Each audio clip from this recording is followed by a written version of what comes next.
प्रज्ञाच वर्ल्डमध्ये आपले स्वागत आहे. सकाळी दुपारी संध्याकाळी हात चेहरा नाही पाहिला तर काय पाहिलं तर हात चेहरा डाळाडोळ झोपलेला होता, कारण आम्ही सकाळी सकाळी निघालो होतो लातूरसाठी. आणि हे बघा आमच्यासोबत होते अभिषेक आणि स्वप्नाली. बिचारी स्वप्नाली अभिषेकना सांभाळून बेजार होती, फुल डुकला मारत होते अभिषेक. त्यानंतर आम्ही नाश्त्यासाठी एका ठिकाणी थांबलो. सोलापूर हायवेवरनं आम्ही निघालो होतो लातूरसाठी. मग विरूचा फेवरेट विरूने डोसा खाल्ला आणि मग गाडीत बसल्यानंतर मी घरूनच कट करून हे अननस आणलं होतं. मग कारण की सगळेजण निघालो त्यामुळे फ्रीजमध्ये काही ठेवायचं नव्हतं, सो आणलं अननस आम्ही खाल्लं. आणि बघा सकाळी सकाळी पहाटे आंघोळ करून निघालो होतं आणि असं वाटायचं की काय पारूस होतो म्हणे आमचं. मग विरू गेला त्याच्या आजोबांकडे पुढे आणि असली येडेचाळी करत बसला. सो छानपैकी हायवेवर धुमधुम करत धीरज गाडी पळत होती. तेवढ्यात विरूला परत एकदा भूक लागली. मग साबुदाण्याची खिचडी विरूची फेवरेटवाली होती, तुपामध्ये परतलेली, ती मी घेऊन आली होते. आणि विरू असं बाहेरचा नजारा बघत बघत खात होता.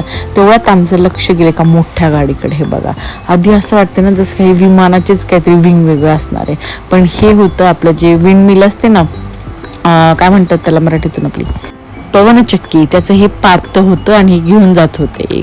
मग विचार मला आला की ॲक्च्युली लावत कशी असणार ना एवढ्या हाईटवरती. मग तेवढ्यात हे दिसलं, म्हणजे कसली मोठी क्रेन आहे बापरे. मी तर फर्स्ट टाइम एवढी मोठी क्रेन बघते. मग मला समजलं की या क्रेनच्या मदतीने वरती ना ते पाती लावत असतात. सो हे एक भारी आता समजलं ॲक्च्युली गोष्ट. मग विरूचं थोडंसं अंगात आलं, मग ह्याच्या अंगावर त्याच्या अंगावर उड्या मारण्यात चालू केलं. मग वेळ आली आमच्या जेवणाची. मग आम्ही सुंदर नाही आधी बासुंदीवाल्यांकडे गेलो. जेवणाच्या आधी आम्ही ते बासुंदी घ्यायला इथं थांबलो. इथली फेमस बासुंदी असते म्हणे. मला काही एवढी आवडत नाही, पण विरूला आवडली. मग विरून अशी बासुंदी खाल्लीच, बाकीच्या नाही, म्हणजे प्यावी नाही, इथली बासुंदी खावीच लागते कारण ती खूप घट्ट असते. त्यानंतर बसलो गाडीमध्ये आणि मग विरूच्या अंगात आलं परत की ओ माय गॉड गाडी चालवायचीच राहील. मग विरू बसला बुम बुम करत. विरूच्या पप्पाने विरूचा गेला पचकाने दुसऱ्याच बुमला विरूला काढलं बाजूला. मग आम्ही पोहोचलो लातूरमध्ये. मग लातूरच्या गंधर्वमध्ये आम्ही गेलो जेवायला. इतकं सुंदर जेवण पण छान होतं. आणि मेन म्हणजे ना इथलं लुक खूप भारी आहे सगळं ह्या रेस्टॉरंटचं. एवढं सुंदर डेकोरेशन, म्हणजे इंटेरियर आहे त्यांचं आतलं. आणि छान मेन म्हणजे ना एक गणपतीची मूर्ती. लास्ट टाइम पण आम्ही एकदा इथं आलेलो.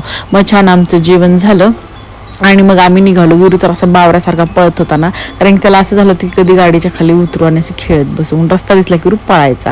आणि सो फायनली आम्ही पोहोचलो लातूरला, इकडे शीतलजींच्या घरी. मग जानू पिहू एकदम खुश झाला, कारण की मामी सोबत विरही होता त्यांचा फेवरेट आलेला घरी.